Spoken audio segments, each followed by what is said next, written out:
है नकीबे आला हजरत मुस्तफा हैदर हसन, ए बहारे बाग ज़हरा मेरे बरकती चमन, बहारे बाग ज़हरा मेरे बरकती चमन। আসসালামু আলাইকুম ওয়া রাহমাতুল্লাহি ওয়া বারাকাতুহু।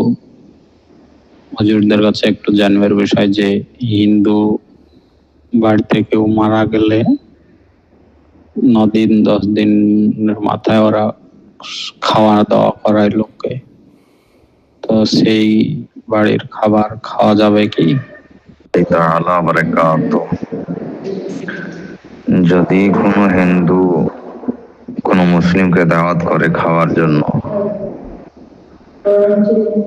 আর আপনার যদি ইয়াকিন হয় যে যে খাবারটি খাওয়াবে সেটা পাক পবিত্র, নাজায়েজ বা হারাম জিনিস মিশানো থাকবে না, এরকমটা যদি ইয়াকিন হয়, বিশ্বাস হয়, তাহলে হিন্দুদের বাড়িতে খাওয়া যাবে।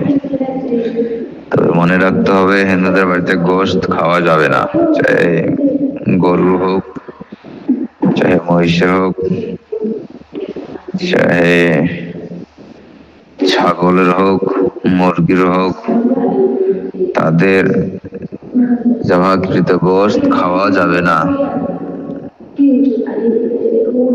যদি তারা বলে যে কোনো মুসলমান জমা করেছে, তবুও তাদের হাতের জবাহকৃত গোশত বা তাদের বাড়ির গোশত খাওয়া যাবে না।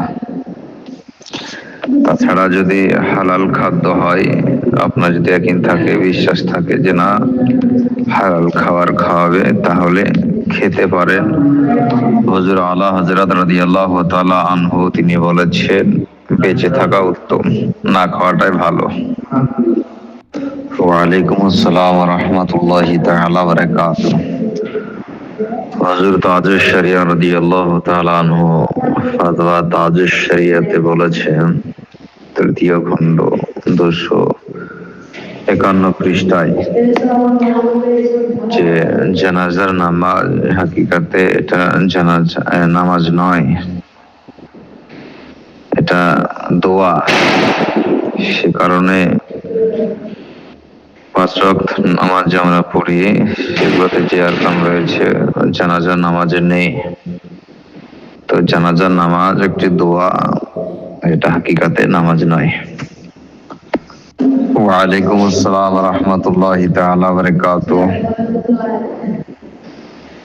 প্রশ্ন শেষে নামটা উল্লেখ করবেন এবং কমসে কম ঠিকানাটা কি সেটা উল্লেখ করলে ভালো হয়। নামাজের সময় হয়ে গেলে আজান দিয়ে দিবে। 12:15 জোহরে আজান দিলে আজান হয়ে যাবে, কোনো অসুবিধা নেই।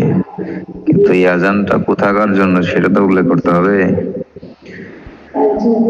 মুর্শিদাবাদে না কলকাতায় না মালদা না দক্ষিণ দিনাজপুর না মুম্বাই না দুবাই না আরবে, কোথায় সেটা তো বলতে হবে। ভাষ্য বলেছি 12:15 আজান দিলে আজান হয়ে যাবে, যেমন আমাদের মুর্শিদাবাদেই হয়। মুর্শিদাবাদে 12:10-15 আজান হয় জুমার। তো জোহরের যে টাইম, জুমারও একই টাইম। তো 12:15 যদি আমাদের মুর্শিদাবাদে বা কলকাতায় আশেপাশে 12:15 আজান দেয় জোহরের নামাজের জন্য, তাহলে সে আজান হয়ে যাবে, সে আজানে নামাজে হয়ে যাবে। কিন্তু যেখানকার জন্য জিজ্ঞেস করা হয়েছে সেটা কোন এলাকা, কোন এরিয়াতে পড়ছে সেটা উল্লেখ করুন।